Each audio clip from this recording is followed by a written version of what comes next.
Hey everybody, this is Mark with Kellyco Metal Detectors, and I have Cody Drake here, the Arizona treasure hunter. We're doing the Kellyco Test Team Member Spotlight. How's that going, Cody? Pretty good, Mark. Thanks for having me on. It's good to be here with you. I know we have a lot of great conversations over the phone and texting back and forth. I'm just really excited to have you on and just talk about treasure hunting and some of your wild stories. I know you have a lot of them. I've got a couple of them. That's true. That's a fact. So how's it been lately? What have you been up to? I know I've seen you on social with, is it a brewery that you've been going to and demonstrating treasure hunting? Tell me a little bit about that. Yes, so I'm actually partnered with a brewery in Fountain Hills, Arizona. It's called Bonehouse Brewery, and the entire brewery is based off of the Lost Dutchman mine. Oh, So wow. they make different beers for different events of Arizona's history, and they write fictional stories about the events, but it's true Arizona history, and it all ties in with the Lost Dutchman. It's What really cool. If you check out their brew, they got skulls and skeletons everywhere. what is the Lost Dutchman for those that aren't aware? Like, can you tell us a little bit of the history of that behind that? Yes, so the Lost Dutchman mine started in the 1800s by a man named Jacob Waltz. He's the Lost Dutchman. He was born in Germany in about 1810, 1808. And he traveled to America to kind of start a whole new life. He started off in the gold fields of Georgia, and then he went to California during the gold rush of 1849. And then he traveled to Arizona where he filed a couple mining claims. And then he settled in Phoenix. And he went into the Superstition Mountains with a battalion called, I think it was Cooley's Battalion, searching for lost, well, there was reported to be a large treasure in the Superstition Mountains where some Apaches gave a local doctor all the gold he could carry for helping care for the Apaches. And when they couldn't find this area where the gold was found from, they disbanded except for one person, Jacob Waltz. Mm.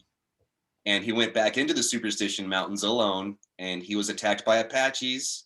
He hid up in the mountains for a few days, and then he came upon a camp of Mexican miners. They took him on, and they took him to the mine and said, "You can work the mine if you help protect the mine from the Apaches." Mhm. And so that next day, Jacob Waltz ended up killing all three men and becoming the sole proprietor of the richest gold mine in the Southwest. Oh my gosh. And he went back several times to work the mine. He made several caches of the gold. He was an old man at this time. This was during like the 1870s, 1880s when he killed these men. He killed the three Mexican miners, and then he killed four more people to keep it safe. So it's never been found. And when Jacob Waltz died in 1891 or 1892, there was 40 pounds of gold ore in a miner's candle box underneath his bed. And that's the only known gold from the Dutchman mine to exist today. And he had no air, no reason to tell anybody else. That's true. Yeah. He Wow. kept everything secret. And it's reported to be an 18-inch wide vein that runs over like 20 feet and disappears into the rock face. And every 3 feet would make you a millionaire. Oh my. Well, So going it's, backwards a little bit on treasure hunting, you're working with the brewery now, and you're getting people into this, into metal detecting and the history and the lore of treasure and the hunt, the thrill of the hunt. How did you get started in all this? Like, what made you pick it up? What's a little bit about your story? well, I'm a native Texan. So I was born in Amarillo and lived in Dumas, Temple, and then Houston. And my family moved from Houston to Gilbert, Arizona in 1993. And once we got here, my father became religiously involved with gold mining and prospecting. So I was daddy's boy, so I was along for the ride every weekend. It was at least one day, sometimes 3 days a week. We were out prospecting in every single mountain range in Arizona, and metal detecting became a part of that. Wow. And when I became a teenager, I wanted to get involved with treasure hunting. And So I started exploring all these different mountain ranges, looking for Spanish mines, Spanish treasure, following signs and symbols. And in the early 2000s, I went out searching for a lost treasure and metal detecting on a cattle ranch with full permission of the landowners. And I spent 58 days and 57 nights alone in the Arizona desert. Oh my. And what I found was a Spanish encampment. It was probably a mining expedition. And I was pulling out things like this. These are Spanish gold coins. Wow. So this one's 1786. This one's 1760. Well, that's a good point that you bring up about the coins. Just like you just explained the Lost Dutchman and a little bit about that. There's Spanish coins in Texas, and some of the watchers of this show, they may not understand the history. We think of Plymouth Rock up in the Northeast, but can you go into that? Why are we finding Spanish coins here? Well, so I love talking about this stuff because my biggest niche is colonial Spain. I translate Spanish colonial documents and I apply those with their maps of the time, and then I incorporate those with treasure hunting today. So here's some of the things that I translate. This is a Spanish document. I believe it's 1734, if you can see that. Wow. Oh my gosh. And is that a copy? This is the original thing. Oh my gosh. And unbelievable. So I translate this stuff. It takes me about a day to translate an entire 3-page document. Yeah. And for all those treasure hunters out there who are searching for the Lost Dutchman mine, that's the name Peralta right there. Okay. So they'll know what that means. Yeah, there's history behind that name. Yeah, definitely. I think I've actually heard of that name, and when you, like you said, if you look into it, and who is connected, and this person is connected in this way, I am very familiar with that name from the history that I've looked into. Oh, yeah. And Peralta is a very popular name in the Southwest. With treasure hunting, and a lot of people don't know that Texas, New Mexico, Arizona, and California, this was Spain for 300 years. Yeah, right. And we haven't even been a nation that long as the United States. Oh my gosh. So every Spanish mining expedition or military expedition were one and the same. If they were hunting down a group of natives for raiding and warfare, they were also looking for mineral wealth of every kind, so they could come back and create settlements and missions, presidios. Oh my goodness. And expand the empire for the glory of Spain. God, glory, and gold. Oh my God. Yeah. I mean, this is what it was all about at that time. And so you found, going back to those coins, when you were camping out, you just stumbled on this stuff out there. I sure did. I was actually looking for a totally separate treasure. And I was like, this is a good place to camp. And that's where I was going to camp. And I ended up finding Spanish military items, Spanish mining equipment, Spanish camp life wear. And then I found over 1,000 coins. Most of them were copper and silver, but I found it's 3 gold coins. These are the only gold coins I've found so far to date. It's 2 half escudos and 1 full escudo. And I had full permission from the ranchers. They just finished their fall roundup and they said, no one's going to be out there. Have fun. And I spent 58 days and 57 nights eating cactus, rabbits, rattlesnakes, scorpions, cattail, fruits, vegetables, everything you could think of. I trapped, I hunted, I made everything regimented so I could plan to have breakfast, get my gear ready, go treasure hunt and excavate for a few hours, and then harvest food, get dinner ready, camp, recharge everything for the next day for 58 days. That's dedication right there. That's the unseen side of treasure hunting, right? Like if you're out there in the boonies, and you don't have McDonald's, you have to trap your own food. You have to survive in the element. I think that's the whole other side that not a lot of people see of the serious hardcore treasure hunters. It's true. And it was hard, but every single night when I'm sitting in the gleaming of the campfire, I'm holding gold coins, silver coins, and I'm making maps of where I found everything in that Spanish encampment. So it's like nerdy CSI.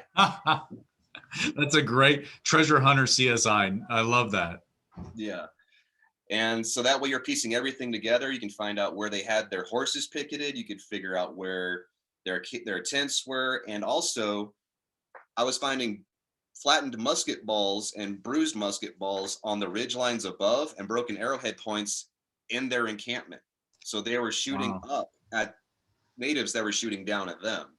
And So that's how I think the coins ended up being lost. so there's like a story there, like maybe it was a massacre, and like you're saying with the trajectory of where you're seeing things and you're putting that CSI together, that it could have been, well, that's why the treasure's there, because they didn't make it back home.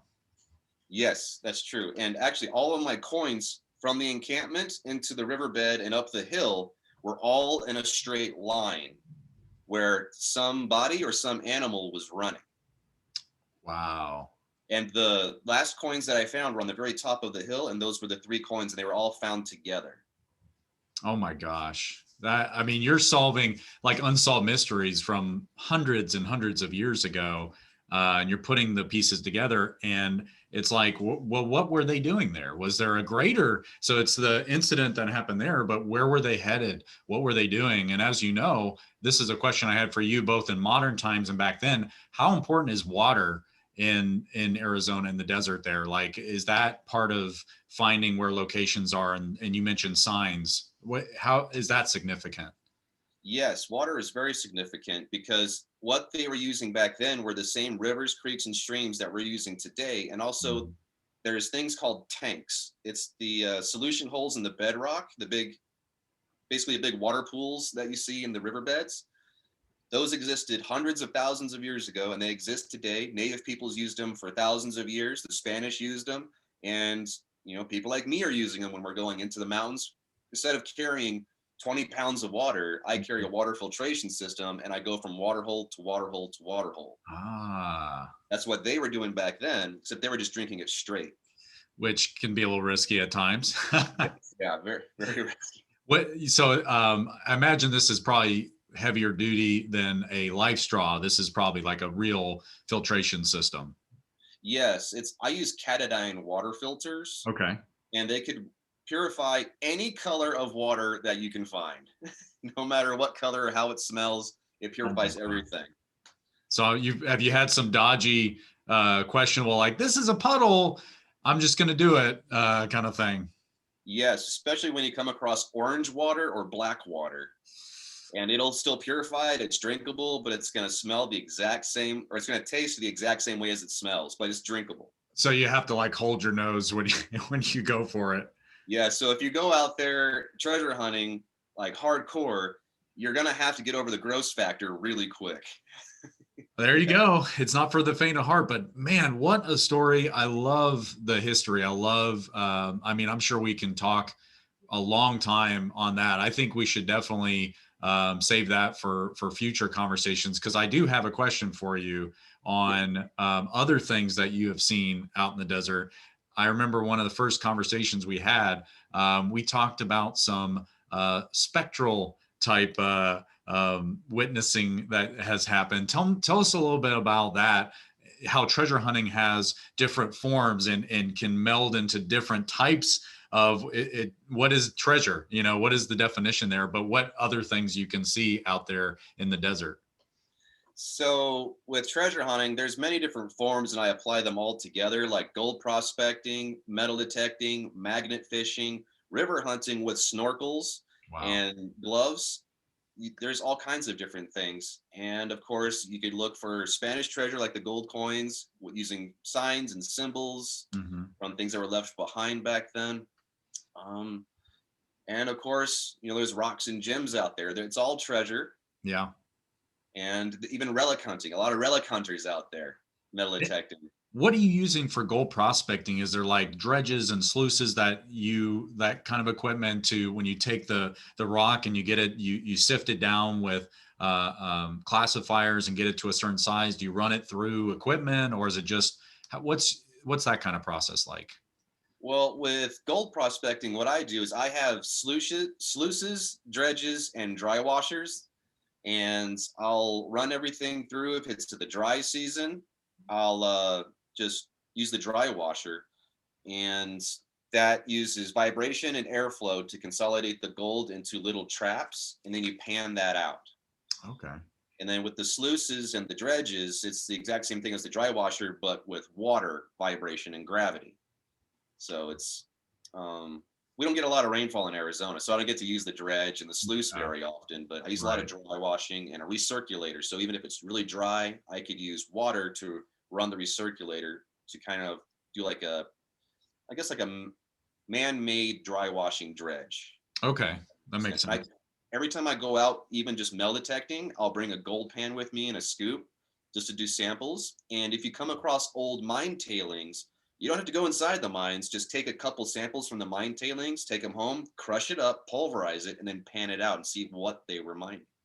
And also, isn't that partly due to the technology they had back, like say early 1900s or 1800s, that their technology wasn't as precise. So there may be gold in those tailings that is still there. That if you went through that with some of our technology, dry washers and stuff like that, that you can find more in today's age.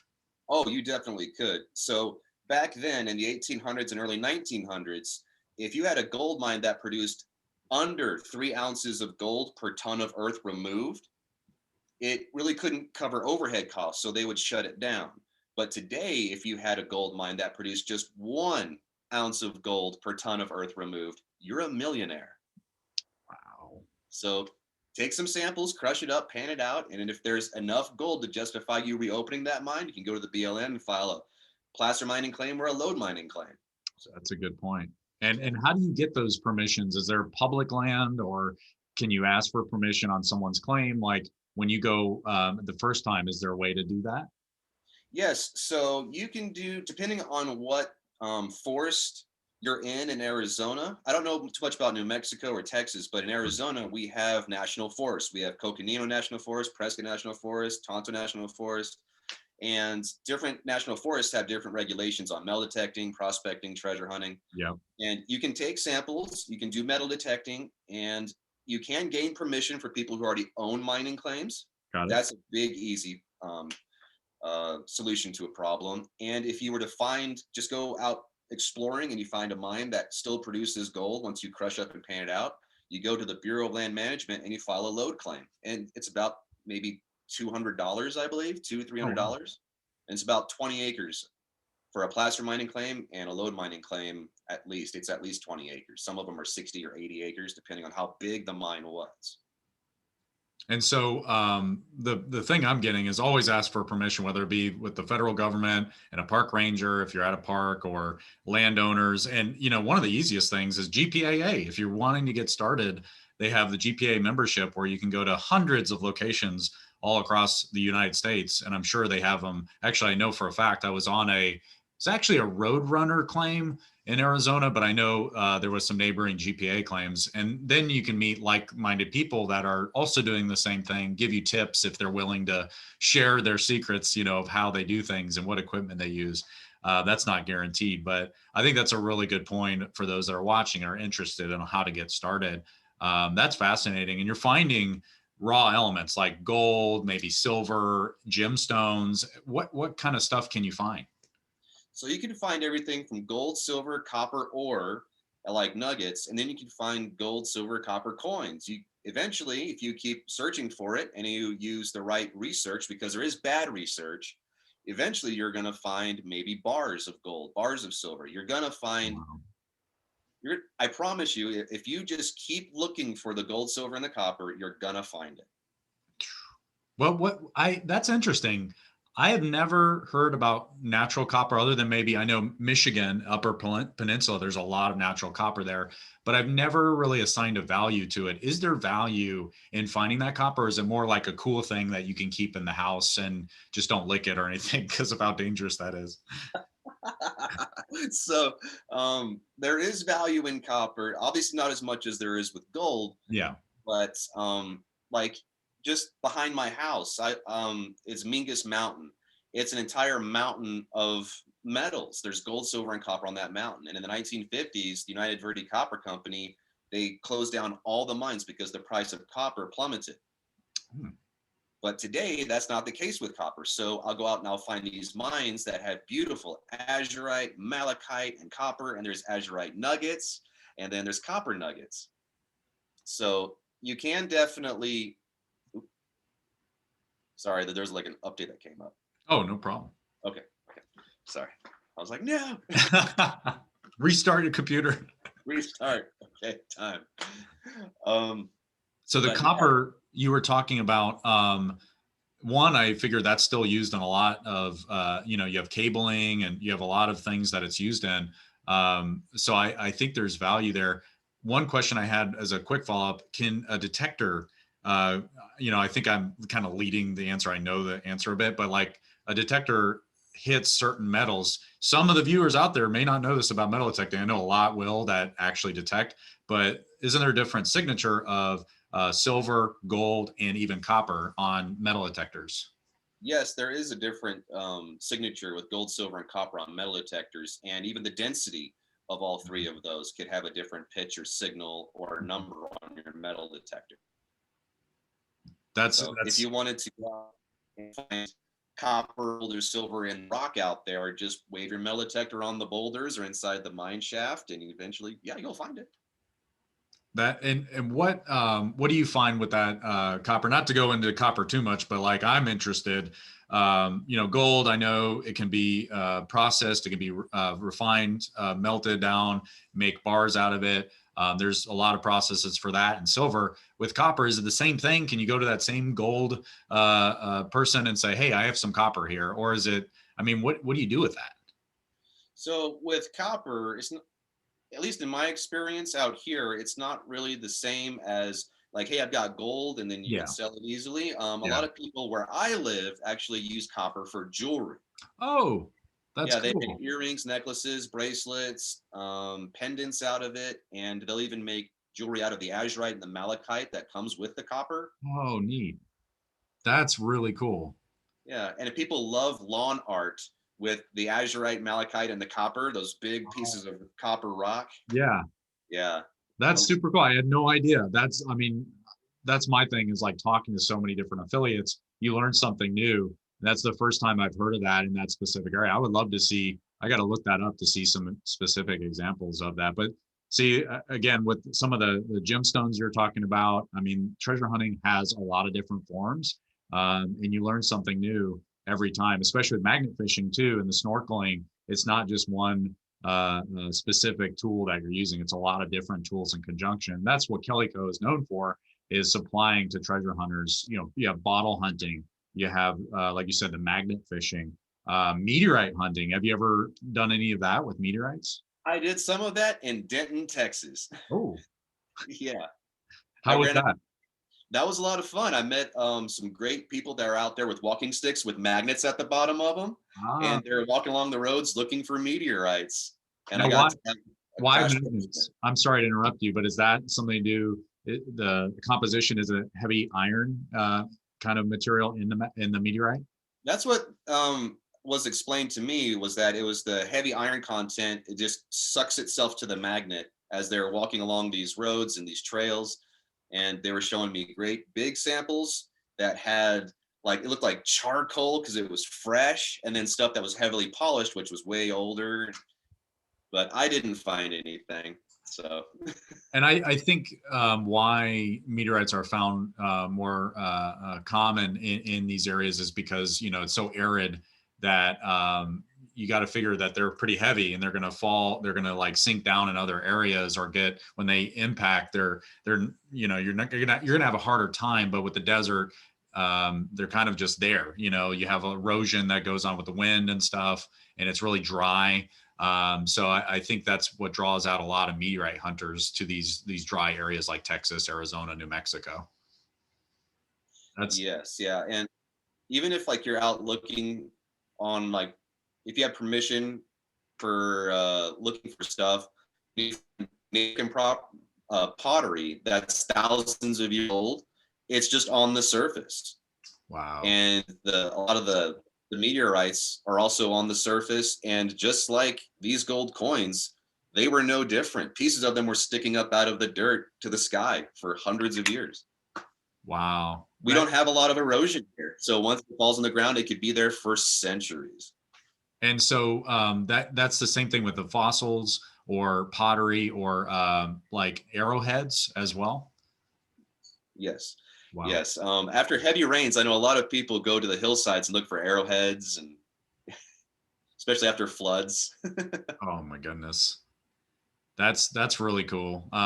What is some of the strangest, craziest things that you've seen out while treasure hunting out in the desert? So there's been a couple of strange things that I've seen. One was a plane's fuselage just out on top of a mesa, completely intact. It looked like a crane brought it in and dropped it. Like there was no plane crash. I was just, and I ate like lunch right next to it. What could you find any like markings on it to, research what it was? No, I don't think I found any. Wow. That was years ago, and that was over by Castle Hot Springs Road by Wickenburg Wow.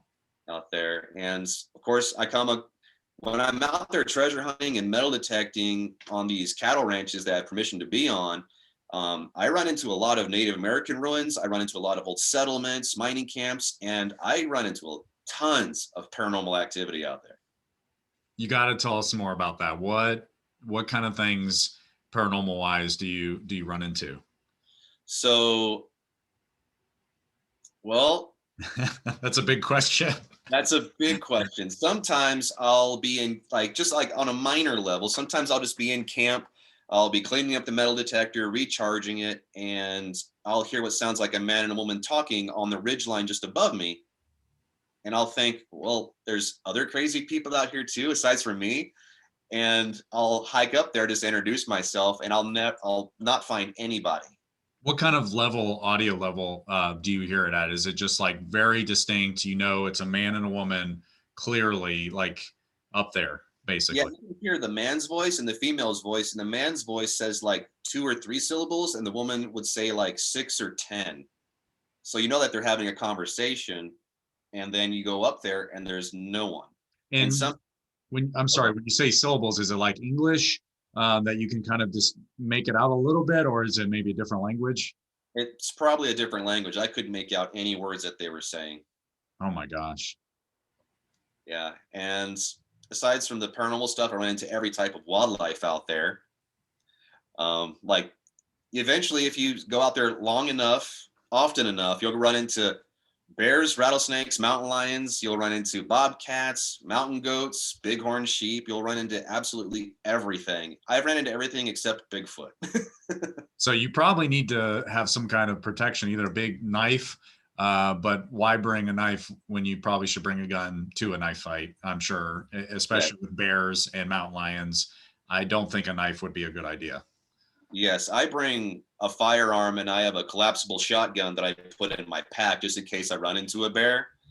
I'm Back here getting at some Pistol real Shotgun. Army of Darkness vibes right now with the shotgun on the back.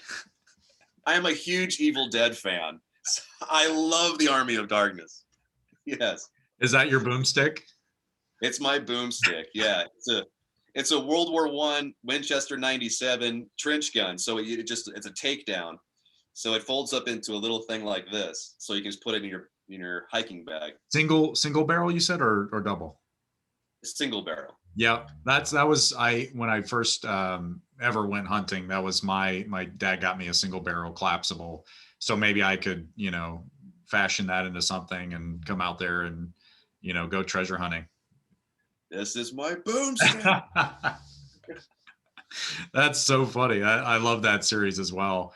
Now, going back to the paranormal, I remember one of the conversations we had, if you're willing to go into it, obviously, around kind of the history of Skinwalker Ranch and being on the outskirts of that. Do you want to talk about that and some of the things that happened when you were out there? So at the Skinwalker Ranch, I think they've got everything to do with the paranormal there. Yes, There's right. UFO sightings. There's Tommy knockers, skinwalkers. There's ghosts, spirits, and demonic possession there. They've got it all. What are some of these terms like Tommy knocker and skinwalker? Like what is the history? What is this? Because I don't even think I looked it up. I just know from our conversation you said this is probably one of the hottest spots for paranormal. But what is that?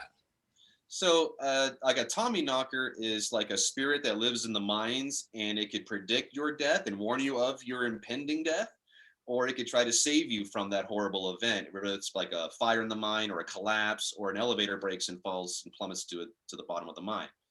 And a lot of times in the mine shafts, you'll hear tapping like ting, ting, ting, ting, ting, ting.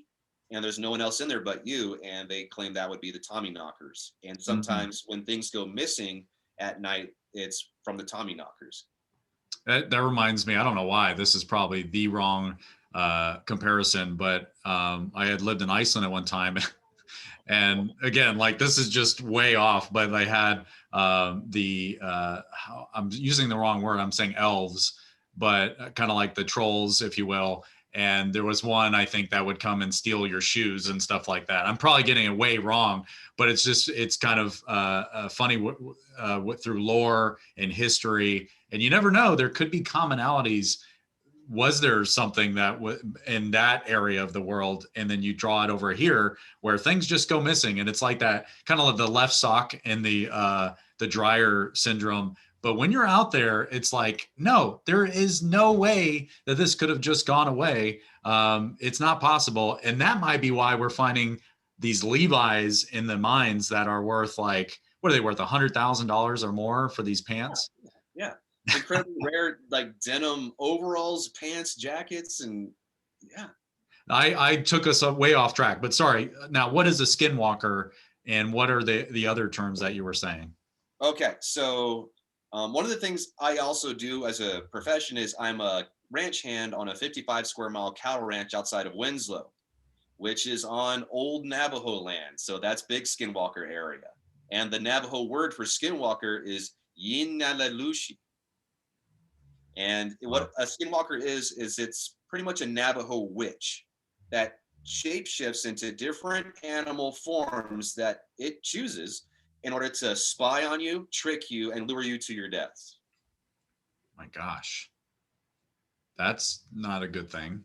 No. So when Kit Carson was bringing the Navajos on their long walk from what's now the Navajo Reservation into Bosque Redondo in New Mexico, Mhm. the Navajos pretty much used their witches, the Brujos, into spying on the started. So they began shape shifting to spy on the U.S. Army. And now today, they're kind of like the witches are rogue. They There's have no no they have no consolidated, purpose. no purpose. And so if you're out hiking alone in the desert at night, like I do, on a beautiful, like full moon, moonlit night, the Arizona desert is gorgeous. I love like moonlit walks in the desert. That sounds like corny or silly. I don't know. But No, it's not. it just imagine walking. What's that? It's not. It's not silly. That's really cool. I like that. Yeah, it's like imagine just walking, everything's blue, gray, and dark, and then you hear like someone you know, their voice calling to you from the darkness saying, like, Mark, Mark, over here, No, Mark. I'm out. I'm Yeah, out. that's the Skinwalkers. Oh my gosh, what They're do you trying to do? lure you to your death. Okay, so at that time, like, do you just book it, or like, nope? Because if you kind of think of Indiana Jones, like, don't look into the light, like close your eyes and run. What do you do? So me, I'll usually say out loud, like, I don't have time for you. There you go. You're not Or like, don't accept it in kind of thing. yeah, or I'll just like your blood goes cold when you hear that. I'm not just like rubbing it off, like, oh, I'm so used to this. Yeah, right, Like right. in that moment, there's fear, absolute fear. And then I just say out loud, like, I don't have time for you. Like, go away. And I'll I just think keep on going. I think of like the Odyssey with the sirens. If I have my stories right here, because I'm bringing way too many analogies, but yeah, like that calling of in, and like, that's what they do. They bring the sailors into the rocks and whatnot. So I mean, you have to be careful. It sounds like out there. You told me one story of camping in the tent and something happening. I'll never forget this story. So if you want to expand again, I just find it really, this isn't everyday stuff because I don't live in that area. One, two, I've never had anything happen like that. So it's kind of fascinating to me, the types of things that you can experience. Okay, so with the tents, I was out treasure hunting and there was a big storm that came in and it was about to shred my tent. And I ended up just in the storm shoving my entire tent into my bag, poles and everything. There was no organization. And I hiked up this hill because I knew there was an Indian ruin nearby. And this was on a cattle ranch, still had permission. And I would wait until the lightning flashes would illuminate the landscape, and I would pick out the peak or the plateau where the ruin is on, and I would hike to it in the dark. And I would stop and wait for another lightning flash to illuminate the landscape, and I would continue. Man. I did this for about a couple hours. And then once I got inside the ruin, I set up my tent again. It's on the outside of the walls. The reason why I went to the ruin was because of the walls. It's a windbreak. To protect you. Yeah. Yeah. So that's the only reason why I slept there. Yeah. And the moon was out and it was kind of out. It was about to set, if that makes sense. Yeah. So the moon was out and it was about to set, but the storm was in there. So all you could really see was just the lightning flashes all around you. And I set up the tent and I'm soaking wet and I'm just going to sleep. And I wake up to something punching me in the face. And when I looked over, I could see the handprint pushing through the nylon of my tent. I could see all 5 fingers backing out of the tent where it just slapped me in the face. And so I took out my pistol in that moment because I sleep with, at the time I had a revolver. It was a 357 Magnum. And I just shot right there where this happened. Yeah. And it caught the tent on fire. And so I unzipped the sleeping bag and I step outside and I cock the pistol again and there's nothing. Oh my gosh. There's no sounds. There's no more storm. There's no wind, no crickets, no birds. There's no owls, no nothing. And it's pitch black. The moon has set. And the only thing you see is my burning tent's flames reflecting off of the Native American ruins. Oh. And when the flames burn down and it goes dark, the very moment it goes dark, right behind me, where the doorway is into one room, you hear this.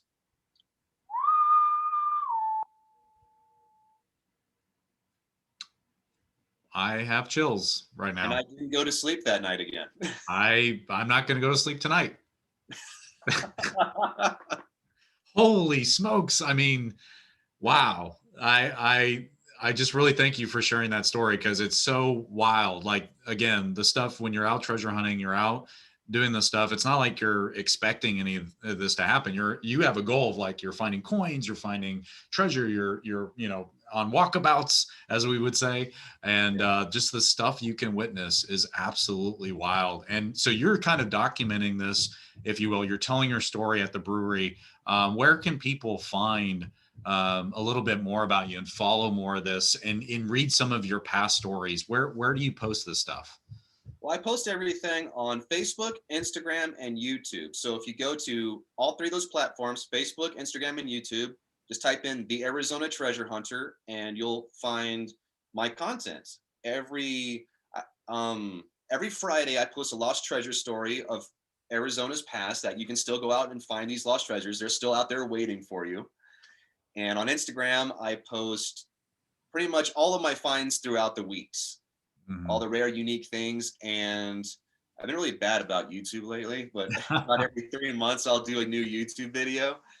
And even this Sunday, I'm going to a really cool place and I'm going to scout it out. I got permission to go there. And it's actually a battle site in Arizona. Can we have a hint at what type of battle? It was an ambush between the U.S. Army and Apache warriors. Oh my gosh.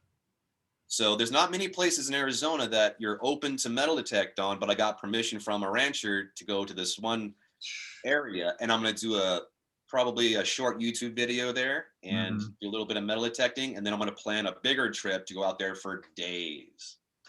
I need to come out there, honestly. Like I say this all the time of wish I could go find this or that and travel the country. One of my goals is to go back to Arizona and maybe not the Skinwalker Ranch style yet.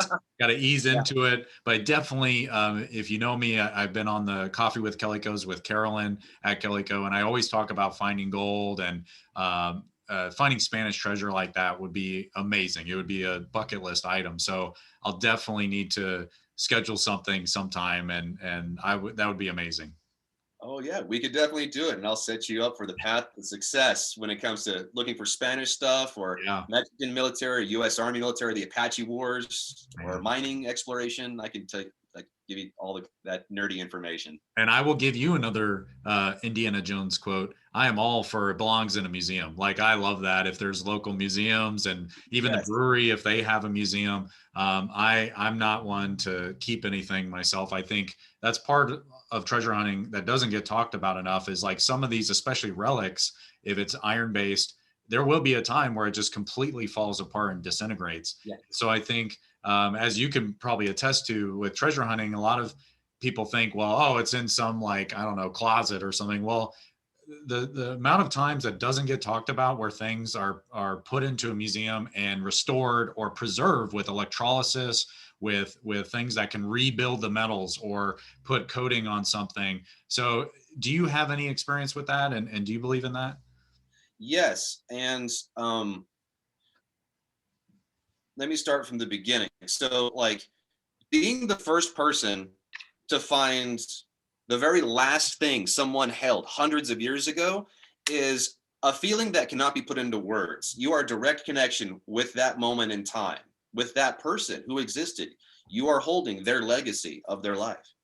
And that's a high that I'm addicted to. Yeah. Sometimes it's an emotional moment, sometimes it's a really cool moment. And you're like, oh, this is great. But these artifacts will never be as in good condition as they are right now. So if we don't recover these artifacts, they're going to be lost to time. You're right. And like, my kitchen some nights looks like the most nerdy archaeological meth lab for restoration. Are you doing electrolysis and stuff?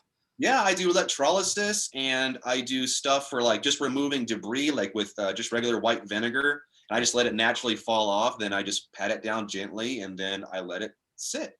Wow. Um, that's what I do. And I use like jewelry cleaning stuff just to break down the iron and the tarnish and stuff like that. Um, but yeah, I do a lot of reverse electrolysis. And just like you, I don't like to keep a lot of stuff. I keep some samples for my Yeah. presentations that I do at the brewery or prospecting clubs or libraries or museums. But I donate a lot of my stuff to museums. And if you go to Salado, Texas, a lot of my artifacts that I found in their small town are on display. Oh, cool. Yeah. And That, at the brewery, if you go to the Bonehouse Brewery in Fountain Hills, their entire museum display are my artifacts. oh, wow. That's really cool. I would love to see that in person. And I think it's so great that you're introducing people to treasure hunting in that way. Because a lot of people, when they see someone metal detecting, they walk up, and what I keep hearing is like, I've always wanted to try that. Or how does a metal detector work? And so if we go back to why I was talking about copper and silver and gold having different signatures, different target IDs on the metal detector, it's that information, to where I know a lot of our viewers know that kind of stuff, but there's a lot of people that I hope when they watch a video like this, they can understand, well, there's more to it. And I love what you do with like the seminars that you're doing, where you're getting those people that are coming off the street, they're having a good time at the brewery, but it's like, let me tell you about something different. Let me tell you about treasure hunting. Cause I think a lot of us have that. We talk about, again, movies like Goonies and Indiana Jones, National Treasure, throw in some Army of Darkness because we're both fans. But there's the treasure hunting in all of us, the treasure hunter in all of us, that when I talk to you, I just get so excited. Like I said, I'm like, I'm going to talk to my boss. I'm going out there and I'm going to have some fun, because this is just, it makes my day every time we have these talks. Yeah, I love when I get to meet people who have never treasure hunted or metal detected and they get into it. And I just give them like a 4-minute crash course Mm-hmm. to set them up for success. I tell them like which metal detectors I would recommend them getting to start off with. And so that way, with that lesson I just gave them, they're not going to do all of those years of trial and error get Yeah. frustrated, throw the metal detector in a closet for 10 years, and they could walk by so many rings, Hmm. coins, necklaces, GoPros. They could go Hmm. walk past all that stuff, even the gold coins. When if they get the right information, they get the right lessons and the right equipment, you're golden. I love it. Cody, I love your message. I just want to thank you for coming on the affiliate spotlight, the test team member spotlight for Kellyco. I had such a great time talking to you. I'm going to make sure that your links are in this video below so that people can check out your channels, see a little bit of what you post in the past, but more importantly, catch up with you moving forward. Because if you're like me, you love hearing these stories. I think they're fascinating, and you're just a great person to talk to. And I guarantee you, we're going to have another part 2 to this, just to see some of the other things that you've done, because I know we have not even scratched the surface. Oh, thank you, Mark. And like, I love being on like this thing right now. I just love this. I love talking about treasure, and I love being a part of the Kellyco family. So thanks for bringing me on with Kellyco. And yeah, if there's a part 2, I'm all down for it. I There just will love be. sharing the information. There's going to be, we're going to have props. We're going to have actual things that you found, just like you've done today.